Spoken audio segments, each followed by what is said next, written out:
Baik, Assalamualaikum warahmatullahi wabarakatuh. Perkenalkan, nama saya Naila Resa dengan NIM 19 11 10 30 112.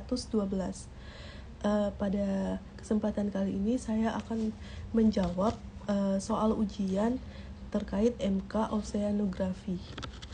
Nah, soal yang pertama yaitu mengapa kajian terkait batas aman konsumsi pada ikan penting dilakukan dan faktor-faktornya.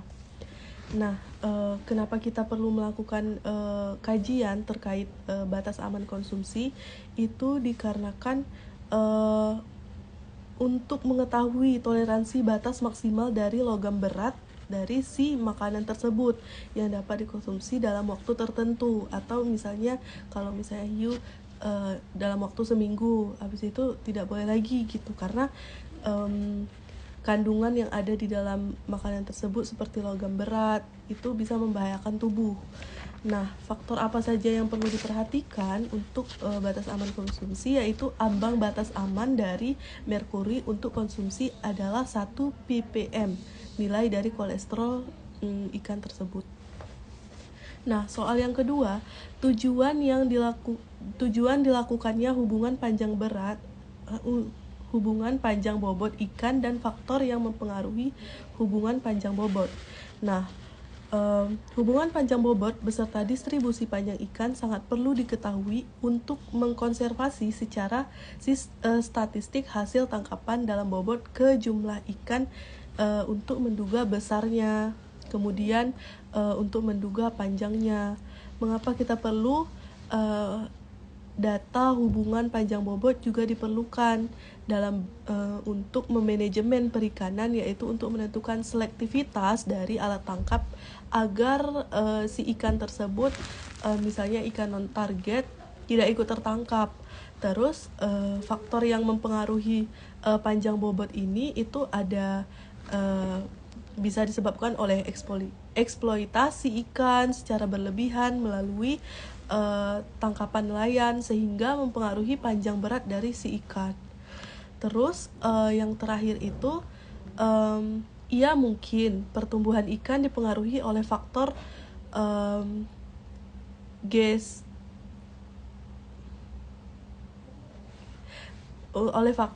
pertumbuhan garat, pertumbuhan gonad, jenis kelamin dan lain sebagainya, baik itu lingkungannya atau kecukupan makanan dan kondisi perairan dari spesies tersebut gitu. Terus soal yang ketiga, manfaat dilakukannya kajian komposisi jenis ikan dan juga status konservasi dan nilai komersial dari ikan. Nah, dan peraturan terkait perlindungan ikan. Nah, ada beberapa manfaat yang bisa kita dapatkan dengan mengkaji dari mengkaji tentang mengenai komposisi jenis ikan. Yang pertama, untuk mengetahui ikan tersebut bernilai ekonomis tinggi atau bernilai ekonomis rendah gitu. Kemudian atau ikan tersebut bernilai ekonomis berkomoditas unggulan atau tidak.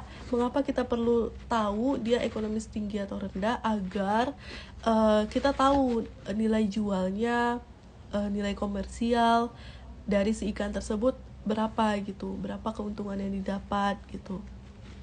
Nah, ada beberapa peraturan yang tertera pada peraturan Kemen Kelautan nomor 1 tahun 2001 tentang jenis ikan yang dilindungi.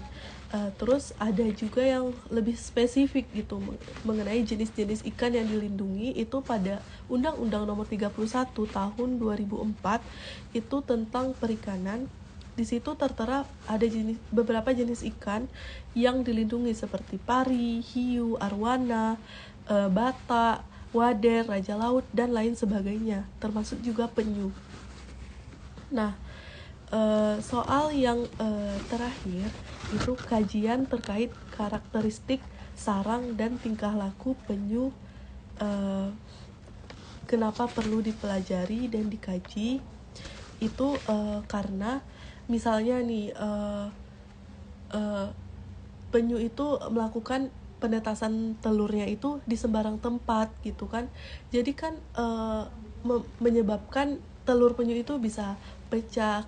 Seperti yang kita ketahui, penyu itu termasuk hewan yang dilindungi dan perkembangbiakannya itu sangat minim gitu ya, dan sangat lambat. Jadi perlu kita perhatikan cara bertelur dia agar anakannya nanti itu bisa menetas dengan selamat dengan adanya teknik pembuatan sarang telur buatan gitu.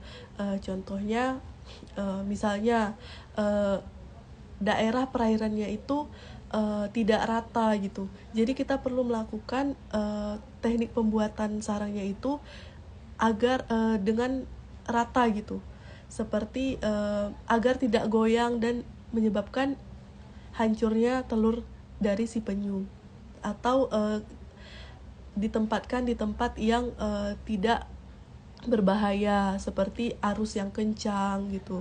Atau kalau misalnya emang mau ditaruh di tempat yang arus yang kencang, itu perlu dilakukan pembuatan dari si sarang telur penyu dengan bahan yang tahan dan anti arus kencang. Baik, cukup sekian yang dapat saya sampaikan. Lebih dan kurang saya mohon maaf. Assalamualaikum warahmatullahi wabarakatuh.